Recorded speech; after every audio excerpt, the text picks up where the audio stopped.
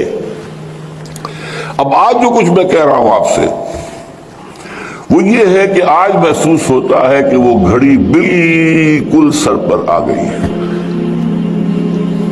تباہی عین ہمارے دروازے پر آ کر دستک دے رہی ہے، ایک آتش فشاں ہے جس پر کہ اس وقت ملک بیٹھا ہوا ہے۔ یہ پھٹے گا تو کیا ہوگا اس کا آپ اندازہ نہیں کر سکتے۔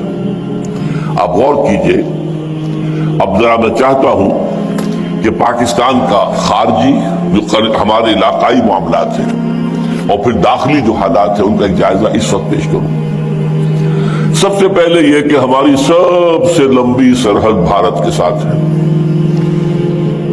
بھارت پیدائشی دشمن، ہندو نے پاکستان کو دل سے ہرگز ہرگز ہرگز تسلیم نہیں کیا۔ ہر ہندو کے دل میں ناسور ہے پاکستان، ہماری بھارت ماتا کے ٹکڑے جو ہے انہوں نے کروا دیے۔ تو گو ماتا کے ٹکڑے ہو جائے تو بھارت ماتا کے ٹکڑے کرا دیے، ناسور ہے ان کے اندر، اور وہ گھات میں ہے۔ جیسے سن 71 میں ہوا تھا، جو صورتحال ہماری غلطیوں اور حماقتوں سے مشرقی پاکستان میں پیدا ہو گئی تھی، اس کا بہترین فائدہ اٹھایا بھارت نے۔ اس زمانے میں میں تو بہرحال اس وقت بھی اپنے شعور کے دور میں تھا زندگی کے، سبرامنیم ان کا ایک بہت بڑا جو ہے وہ جو ہے مشیر تھا سیاسی، اس نے کہا تھا this is the chance of the century, یہ صدی کا موقع ہے، اسے استعمال کرو، مت جانے دو اس کو ہاتھ سے، توڑ دو پاکستان، توڑ دی۔ تو وہ تو گھات میں ہے، وہ اس گھات میں ہے بلکہ انتظار میں ہے کہ کب یہ پاکستان اپنے اندرونی خلفشار کی وجہ سے خود ہی گرے، اور پھر ہم تو جائیں گے وہاں پر حالات کو سنبھالنے کے لیے۔ ارے بڑی بدامنی ہو گئی ہے، بڑا حالات خراب ہو گئے ہیں، ہم اس ملک کی اس علاقے کی ایک ریجنل سپر پاور ہیں، چھوٹی سی سپر پاور تو ہے، تو ہمارے ذمے ہے کہ وہاں جا کر لوگوں کو جو ہے وہ اس فساد سے، اس خانہ جنگی سے، اس تباہی سے، اس ہلاکت سے، اس بربادی سے نجات دلائیں۔ وہ تو نجات دہندہ کی حیثیت سے آئیں گے۔ اب آپ کو معلوم ہے کہ ہندو، اگرچہ میں آپ سے کہہ چکا ہوں، میں ہندوستان جب 2 سال پہلے رہ کے آیا تھا، کہ اب وہ مذہبی منافرت وہاں اتنی نہیں ہے جتنی پہلے کبھی ہوتی تھی۔ وہ مسلمان کو تو گوارا کرنے کو تیار ہے، پاکستان کو گوارا کرنے کو تیار نہیں۔ مسلمان رہے چلے، پہلے تو خیر ان کے ہاں بہت زور شور تھا کہ ہندوستان کو پاک کرو ان مسلمانوں سے، مریچ ہیں یہ، ناپاک ہیں یہ، ان مریچوں سے، ان کے وجود سے ہماری جو پوتر زمین ہے بھارت کی اس کو پاک کرو۔ اس کے بڑے لمبے چوڑے منصوبے تھے، باقاعدہ کمیشن بھیجے گئے تھے کہ جاؤ اور اسپین میں تحقیقات کر کے آؤ اسپین میں 500 سال پہلے جو مسلمانوں کا خاتمہ کیا گیا تھا کہ کوئی ایک بچہ تک باقی نہ رہا، وہ کیسے کیا گیا؟ گو اینڈ اسٹڈی، تاکہ ہم وہی طریقے اختیار کریں. یہ ہوتا تھا. اب میرے اندازے میں ذرا سی صورتحال میں تبدیلی ہوئی ہے. اب وہ مسلمان کو تو گوارا کرنے کو تیار ہے، اس لیے کہ سیکولرزم ان کی ہڈیوں کے اندر چلا گیا.